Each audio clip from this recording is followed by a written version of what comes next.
Hello guys, welcome है आप लोगों का हमारे चैनल नॉलेज ट्यूबर पे। तो अगेन आज एक मेरा यूट्यूब इस चैनल का पहला वीडियो है। अगेन इस चैनल का मेरा पहला वीडियो है जो कि एक कॉमन प्रॉब्लम पे मैं डिस्कशन करने जा रहा हूँ। वो है types of hair fall. Again India में 90%, अगेन इंडिया में अप्रॉक्स 90% ऑफ यूथ इस प्रॉब्लम से परेशान है। ठीक है, आप अकेले नहीं हो, 90% है। बाकी जो 10% में आते हैं उनका क्या है, डाइट सही है या फिर आप कह सकते हो जीन्स। अगेन जीन्स भी एक बहुत बड़ा कारण होता है हेयर लॉस का। ठीक है, तो सबसे पहले ना जितने भी यूट्यूब चैनल्स पे आपको दिखता है कि हाँ ये खा लो हेयर फॉल रुक जाएगा, वो लगा लो हेयर फॉल रुक जाएगा, या फिर बहुत सी ऐसी कंपनीज हैं जो कि ये पोस्टेड दावा करती हैं कि हाँ इनका ये शैम्पू लगा लो तो हेयर फॉल रुकेगा, ये कर दो। कुछ भी नहीं होता है ऐसा। अगेन ऐसा कुछ भी नहीं होता है।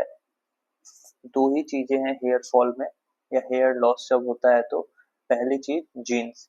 ठीक है, अगर आपका ये जेनेटिक है तो आप उसको बस कंट्रोल कर सकते हो। अगेन अगर आपका हेयर फॉल जेनेटिक है तो आप उसको हेयर फॉल की जो क्वांटिटी है उसको कंट्रोल कर सकते हो, उसको रोक कभी नहीं पाओगे। अगेन उसको कभी भी रोक नहीं पाओगे। ठीक है, कभी भी रोक नहीं पाओगे इन द सेंस कि रोकना इन द सेंस होता है कि जैसे आपके बाल झड़ रहे हैं, आप 18 साल के हो या 20 साल के हो या 22 साल के हो। फॉर एग्जाम्पल मैं हूँ 25 का। ठीक है, मेरे को भी हेयर फॉल की प्रॉब्लम है और चूंकि मेरे जीन्स में है। ठीक है, मेरे पापा, मेरे अंकल, यहाँ तक कि मेरे ग्रैंडफादर इन लोग उनको भी है। तो आई नो कि हाँ ये रुकने वाला नहीं है। ठीक है, आई नो ये आज नहीं, कल नहीं, परसों नहीं, ये तो जाना ही जाना है। बट इसको कंट्रोल कैसे करना है? कंट्रोल कर सकते हैं डाइट से। अगेन कंट्रोल कर सकते हैं डाइट से, आप इसको रोक नहीं सकते। ठीक है, आज नहीं तो 40 की उम्र में, 40 नहीं तो 45 50 की एज में जाकर ये होना ही होना है कि आपके हेयर्स सामने से, फ्रंट से जो मेल पैटर्न बाल्डनेस होता है प्लस क्राउन एरिया से जाएंगे। ठीक है, पूरे नहीं जाएंगे बट फ्रंट और जो मेल पैटर्न बाल्डनेस है और क्राउन एरिया से तो जाना ही जाना तय है। ठीक है, अब आप उसको कंट्रोल कैसे करोगे? तो अच्छे से डाइट लेके। डाइट लोगे क्या, वो मैं एक अगली वीडियो में उसका प्रॉपर हेयर फॉल को कंट्रोल करने का क्या डाइट होता है वो हम एक्सप्लेन करेंगे और आप उसको फॉलो कर सकते हो purely on basis of raw food. Again purely on the basis of raw food, कोई भी दवा नहीं, कोई भी केमिकल नहीं, कोई भी शैम्पू नहीं, कुछ नहीं, कुछ भी काम नहीं करेंगे जब तक आप inside, first you have to heal yourself from inside. Only then the outer healing will work. Again, first you have to heal yourself from outside, then only outer healing will work. Outer healing in the sense ये shampoos हो गए, ये oils हो गए, ये कुछ भी है। ठीक है, ये तभी काम करेगा जब आप अंदर से हेयर फॉल की प्रॉब्लम को खत्म करोगे। ठीक है, तो हेयर फॉल का को स्टॉप करने का जो वीडियो है ना वो तीसरे पार्ट में आएगा। पहले हम लोग टाइप्स ऑफ हेयर फॉल समझेंगे, उसके बाद रीजंस ऑफ हेयर फॉल समझेंगे अगले वीडियो में। फिर हम लोग एक मैं वीडियो बनाऊंगा purely on the raw food के बेसिस पे कि हाँ कौन कौन सा फूड, क्या क्या मिनरल्स, विटामिन, प्रोटीन लेने पे आपका हेयर फॉल कंट्रोल हो सकता है।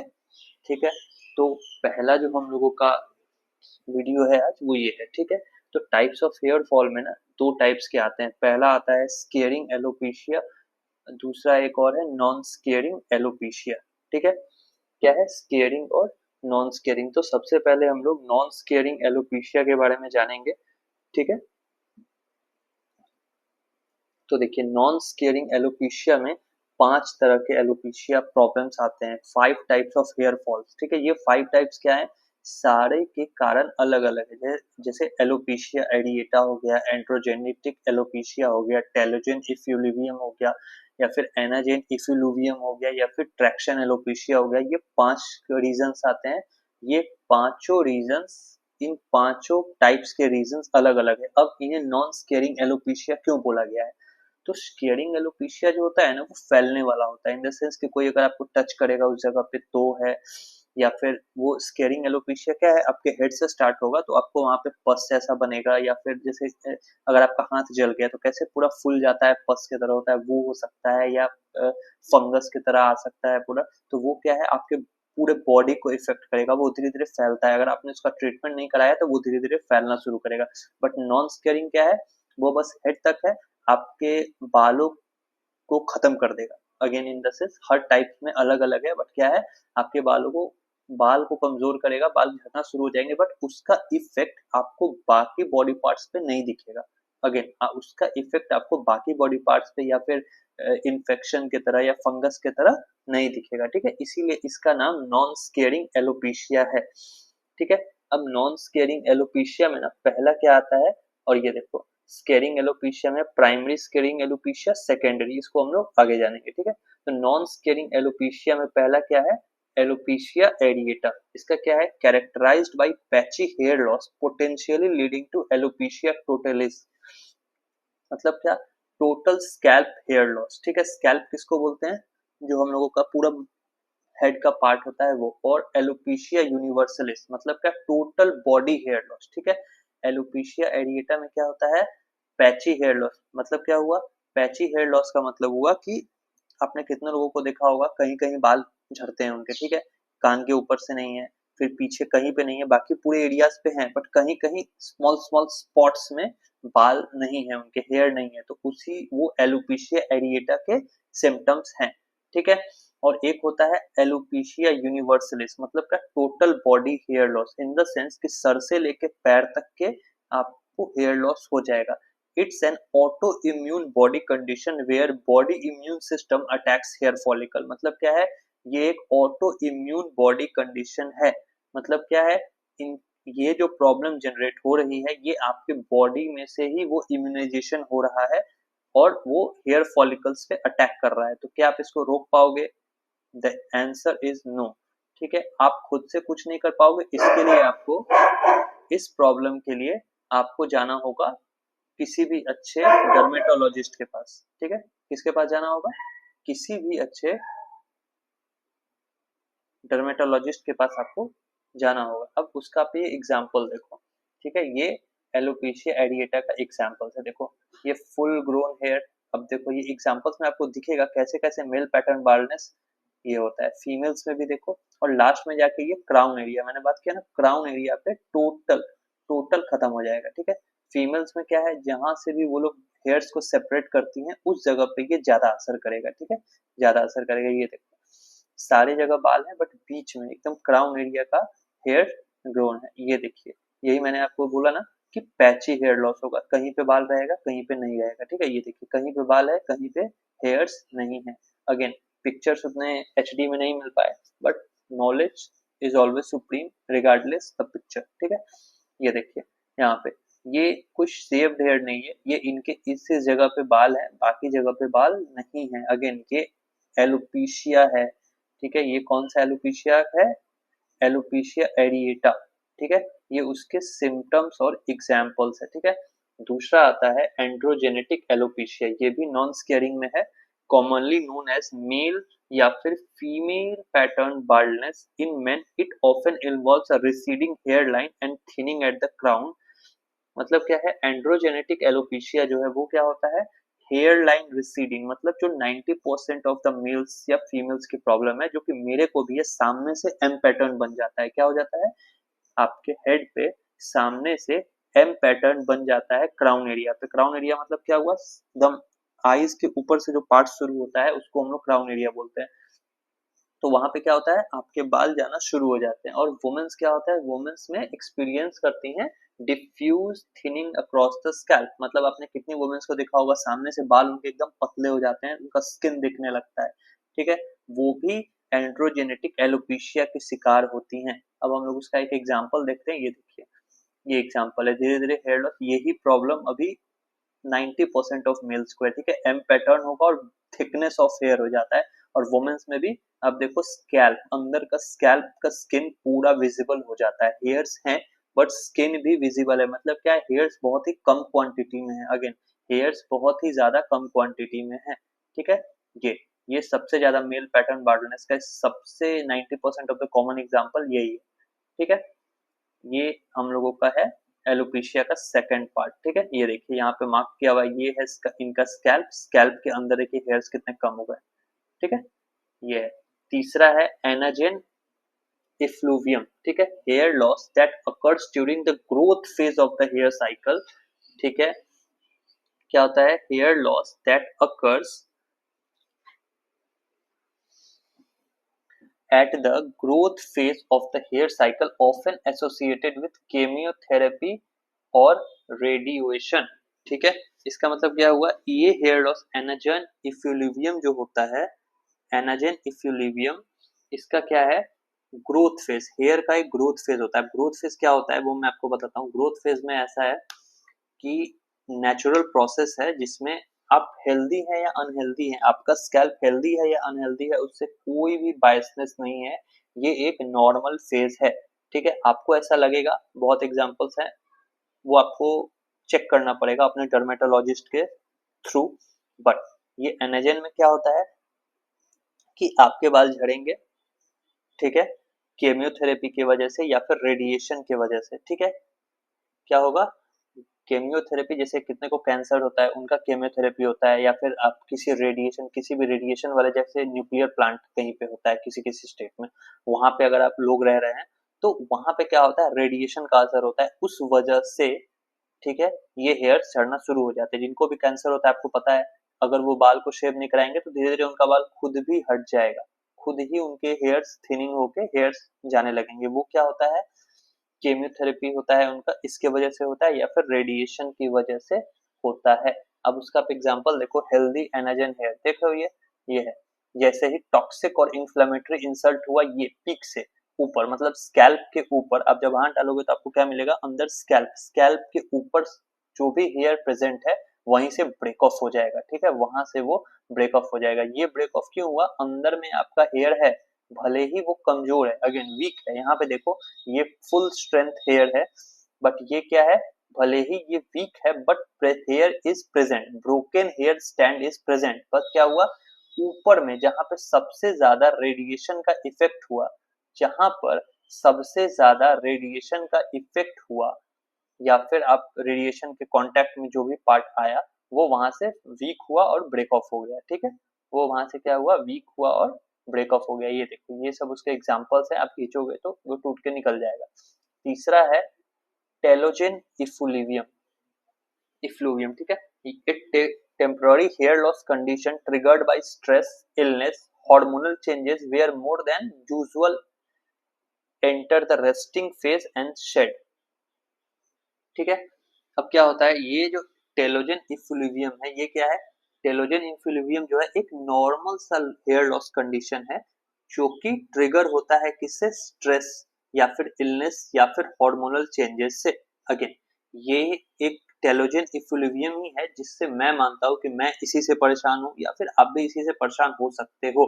ठीक है, टेलोजन इफ्लूवियम, इसमें क्या होता है, नॉर्मल से ज्यादा बाल जो है सो रेस्टिंग फेज में चले जाते हैं। रेस्टिंग फेज में क्या, resting phase in the sense क्या होता है, हमारे हेयर्स का ग्रोथ का भी ना सेक्टर्स बताए, इन द सेंस क्या, फेजेस हैं। ठीक है, पहले हेल्दी हेयर रहेंगे, फिर वो धीरे धीरे शेड होंगे। ठीक है, शेड होंगे, शेड होंगे, शेड होने के बाद एक रेस्टिंग फेज आता है जब आपको लगेगा कि हाँ मेरे बाल झड़ चुके हैं, फिर अचानक से आप ऑब्जर्व करोगे कि वो बाल वहां पे उस जगह पे वापस आ गए। क्यों, क्योंकि वो रेस्टिंग फेज में थे। रेस्टिंग फेज के बाद वो वापस से बाहर आने लगते हैं। ठीक है, वापस से क्या होता है, वो बाल बाहर आने लगते हैं। ठीक है, जैसे फॉर एग्जांपल आप इसको ऐसे समझो कि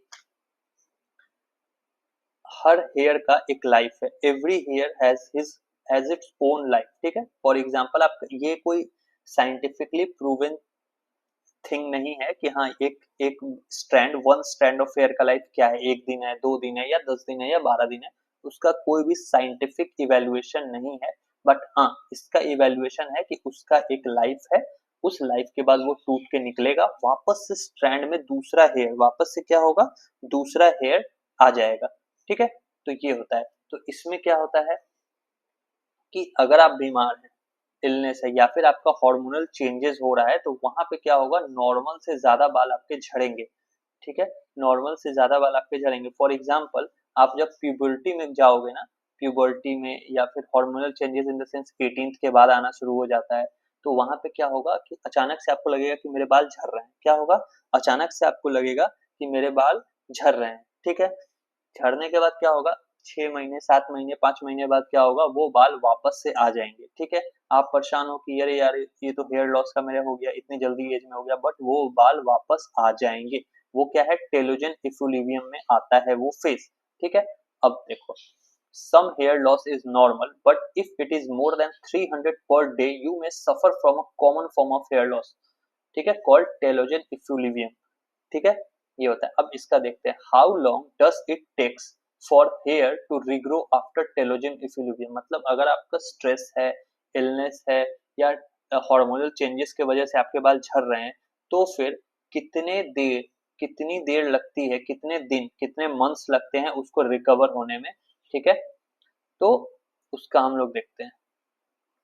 अब देखो, ये एनेजेन है। ठीक है, यहाँ पे देखो, हेयर जो है थिक हो जाता है। ठीक है, hair root begins to degenerate. ठीक है, उसका धीरे धीरे वो वीक होगा, वीक होने के बाद अर्ली एनेजन फेज में वो टूट जाता है ऊपर से। ठीक है, तो ये जो टेलोजन इफ्यूलिवियम है ना, इसमें आपको 5 से 6 मंथ्स लगते हैं। अगेन इसमें क्या होता है, 5 to 6 मंथ लगते हैं जब आपका हेयर वापस से ग्रो होता है। Again 5 to 6 months is a long period of time, जहाँ पे एक आदमी को, एक बंदे को विश्वास हो जाता है कि हाँ, अब तो मैं हेयर लॉस का शिकार हो चुका हूँ, अब ये मेरा हेयर लॉस हो ही गया है। बट 5 to 6 मंथ बाद वो वापस आ जाता है। बट वापस आता है किस कंडीशन में, इस कंडीशन में कि अगर आपको स्ट्रेस आप बहुत ज्यादा ले रहे हो, बाद में आपने स्ट्रेस लेना कम कर दिया, इलनेस थी वो इलनेस ठीक हो गई, हार्मोनल चेंजेस में मान लो जैसे ब्लड में गंदगी आ जाती है, आप ब्लड प्यूरिफाइंग के लिए वो बहुत सारा सिरप्स आता है, या फिर कोई आयुर्वेदिक चीज पीते हो, ऐसा आप कुछ भी करते हो। ठीक है, तो उस मैटर पे ये टेलोजन इफ्यूलिब्रियम में 5 से 6 महीने बाद आपके बाल वापस आ जाएंगे। लेकिन ये टेलोजन इफ्यूलिब्रियम तभी काम करेगा अगर आप 18 से 30 साल के अंदर हो। अगर आप 35-40 साल के हो तो फिर आप इससे, ये आपको स्ट्रेस होगा भी तो वो बाल वापस नहीं आने वाले। क्यों, क्योंकि आपका एज ज्यादा हो चुका है। ठीक है, अब देखो, एनाजेन फेज। ठीक है, एनाजेन फेज क्या है, 2 से 6 साल लगते हैं। कैटेजन में 2 से 4 वीक्स, और टेलोजन फेज, ठीक है, टेलोजन फेज में 3 to 5 months. Again telogen phase में 3 to 5 मंथ्स लगते हैं। मैंने अभी बोला ना, 5 to 6, 5 मैक्स है, 6 भी मैक्स होता है जब ये टेलोजन फेज होता है। ठीक है, अब आ जाता है non squaring alopecia. Non squaring alopecia में है ट्रैक्शन एलोपेशिया। ठीक है, ये 5वां पार्ट है, traction alopecia, caused by prolonged और repetitive tension on hair follicles. क्या है, कॉज्ड बाय प्रोलॉन्ग्ड और रिपीटेटिव टेंशन और hair follicles, often from tight hair style और पोनीटेल। ठीक है, ये कुछ नहीं है ट्रैक्शन एलोपेशिया। अगर आप अपने बाल को शाहरुख खान वाले स्टाइल में जबरदस्ती क्लिप लगा के मोड़ रहे हो, रबड़ लगा के कर रहे हो, और स्ट्रैंड एकदम टाइट हो जा रहा है। ठीक है, बाल को आप पकड़ के डेली खींच रहे हो, या फिर आप ये समझो कि किसी टॉवल से आप रगड़ रगड़ के बाल को झाड़ रहे हो नहाने के बाद, तो ये जनरल है कि वो टूटना ही टूटना है। अगेन क्योंकि बाल है, आयरन रॉड तो है नहीं कि आप उसको कुछ भी कर लो, और इलास्टिक तो है नहीं, वो टूटेगा। ठीक है, सबसे hair strand is the, I think, upper body part में। ठीक है, अपर बॉडी में hair strand is the most valuable plus most delicate thing. ठीक है, इन अपर बॉडी पार्ट। आप कहीं से भी बाल खींच लो, देखो आपको घाव हो जाएगा। ठीक है, अगर गलती से भी आपका बाल खींच गया, वो घाव हो जाएगा। क्यों, क्योंकि वो डेलिकेट पार्ट है। ठीक है, डेलिकेट पार्ट है। ठीक है, अब देखो ट्रैक्शन एलोपेशिया, ये देखो, जब आप बाल को ऐसे बांधते हो, डिजाइन लगाते हो, धीरे धीरे करके वो वीक होगा, वीक होने के बाद वो पूरा झड़ जाएगा। ठीक है, आपको सबसे ज्यादा ये अफ्रीका में दिखेगा। क्यों, क्योंकि वहाँ की जो वुमेन्स होती हैं, वो बाल ज्यादा खुले नहीं रख सकती हैं। खुले क्यों नहीं रख सकती हैं, क्योंकि उनको वहाँ पे फिजिकल वर्क करना पड़ता है। ठीक है, यहाँ की वुमेन्स की तरह नहीं कि आईटी कंपनी में गए और जॉब कर लिए या फिर घर में बैठे हुए, नहीं। साउथ अफ्रीका में वुमेन्स को फिजिकल वर्क जंगल में जाके, इधर रेगिस्तान में जाके करना पड़ता है। उसके लिए क्या है, वो लोग कंटिन्यूअस हेयर को बांध के रखती हैं, और उसी वजह से वहां पे आप देखोगे हेयर लाइन डिसीडिंग जो होता है, या फिर ये जो आप देख रहे हो ये डिजाइन, ये वो ऐसा ये लोग डिजाइन फॉलो करते हैं, और वहां पे क्या होता है, पूरा बाल उनका झड़ जाता है। देखो, जितना आप टाइट करोगे उतना ज्यादा ये पीछे जाते जाएगा, ठीक है, उतना ज्यादा ये पीछे जाते जाएगा। अब आता है primary squaring alopecia. Again squaring alopecia का ये पहला पार्ट है, प्राइमरी स्केरिंग एलोपेशिया, ठीक है। प्राइमरी स्केरिंग एलोपेशिया में क्या है, a group of condition where inflammation destroys hair follicles leading to permanent hair loss and scarring. Example lichen planopilaris, ठीक है। क्या है, एक group of conditions where inflammation destroys hair follicle, मतलब क्या है, आपके बॉडी में कुछ ऐसे इन्फ्लेमेशंस प्रोड्यूस हो रहे हैं, अगेन बाय कॉजिंग डाइट के वजह से, या फिर आप कोई भी प्रोडक्ट्स यूज कर रहे हो, खा रहे हो दवा, ठीक है, अगेन उस सब के वजह से, और अगर वो रिएक्शन करता है तो फिर आपको प्राइमरी स्केरिंग एलोपेशिया होगा। अब जैसे देखो ये पूरा घाव जैसा, मतलब क्या उसको बोलते हैं, घाव की तरह पूरा जो है सर के अंदर, हेयर्स के अंदर हो जाएगा, ठीक है, और धीरे धीरे उस जगह पे से बाल पूरे हट जाएंगे, ठीक है, ये देख लो। प्लस ब्लड का भी निकलना पक्का है, ठीक है, ये होता है। अब देखिए ये जब रिएक्शन नहीं था नॉर्मल में, उसके बाद धीरे धीरे धीरे धीरे ये जो पस होता है और इन्फेक्शन होता है वो आपके हेयर स्ट्रैंड को घेरना शुरू करता है, ठीक है, और एट लास्ट वो पूरा खत्म हो जाता है। क्या होता है, एट लास्ट वो पूरा आपका हेयर स्ट्रैंड ही खत्म हो जाता है, ठीक है। टेलोजन में क्या होता है, अंदर में स्ट्रैंड बचा हुआ है, जब तक अंदर का जड़ बचा हुआ है उम्मीद है कि पेड़ निकलेगा। अगेन अंदर जब तक जड़ बचा हुआ है उम्मीद है कि पेड़ निकलेगा, बट जब अगर जड़ ही खत्म हो गया तो फिर पेड़ निकलने का सवाल नहीं। दूसरा है secondary alopecia, hair loss due to external factors like burns, trauma और infection that damage hair follicle. क्या होता है, अगर किसी को आग के आप फायर के कांटेक्ट में आ गए, वो जल गया, उस जगह पे आप हेयर आपके कभी नहीं आएंगे, अगेन उस जगह पे आपके हेयर्स कभी नहीं आएंगे। या फिर कोई इन्फेक्शन आपको लग गया ऊपर से, एक्सटर्नल इन्फेक्शन जो कि हेयर फॉलिकल्स को डैमेज कर देगा, तब भी आपके बाल नहीं आएंगे। अब देखो हेल्दी हेयर सेफ्ट है, ठीक है, अब जैसे ही इन्फ्लेमेशन लगा, ये देखो यहाँ पे क्या हुआ, आग लगी, मतलब अगर आप हेयर फायर के कांटेक्ट में आ जाते हो तो क्या होता है, वो पूरा स्किन झुलस जाएगा, ठीक है, और हेयर फॉलिकल्स जो होते हैं, हेयर स्ट्रैंड को जो निकलने के लिए जो होल दिया रहता है वो पूरा ब्लॉक हो जाएगा।